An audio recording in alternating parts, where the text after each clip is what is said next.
Art Ray is more familiar with gas prices than most drivers. First of all, I drive for Uber and Lyft, so it's costing me an additional about $160 more a week to keep it going. Art and every other driver pulling up to the pump is paying 77 cents in tax per gallon, most of it state tax to the tune of 59 cents a gallon. I know that it is a tax used to fund the infrastructure in Pennsylvania, and that it's one of the highest in the country. Only California and Illinois have higher state gas taxes. I knew we were high. I didn't know we were the third highest. But even with all that tax, PennDOT says the funding is not enough. It's about $8.5 or $8.1 billion a year is what we're underfunding. Most of the revenue from the gas tax goes toward roads and repairs on the state's 25,000 bridges. The 8 on Your Side investigative team wanted to know exactly where the money's going, so we asked PennDOT for project spending records. Here are just 3 high-dollar Susquehanna Valley projects. $31 million for the Mount Rose interchange improvement on I-83 in York County.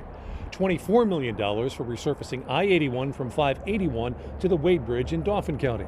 And in Lancaster County, $11 million for the new Diamond intersection improvements at 222-322 near Ephrata. Gas tax revenue and motor license fees bring in $4.5 billion, but only $2.7 billion is going to roads and bridges.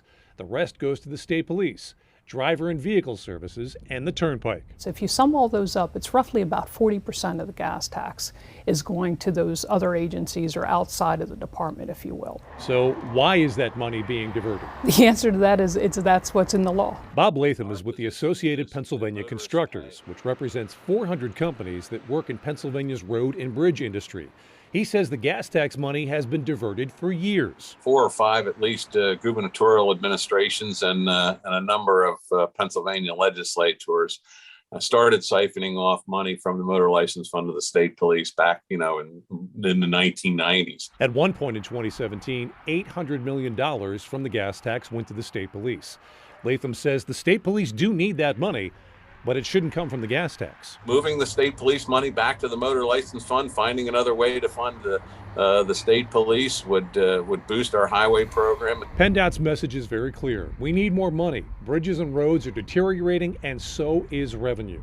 As vehicles on Pennsylvania roads become more fuel efficient, drivers are buying less gas, meaning there's less gas tax revenue. So when you look at hybrids and seeing the gas mileage that they're getting, it's eroding how much dollars are coming in to take care of that roadway system that they're all relying on. It's a revenue stream that is simply not sustainable, according to PennDOT. And that problem has led to the proposal of a tax on vehicle miles traveled. Namely, the more you drive, the more you pay. And while that tax is still many years away, if enacted, it could cost you 2 to 3 times more than what you're paying at the pump right now.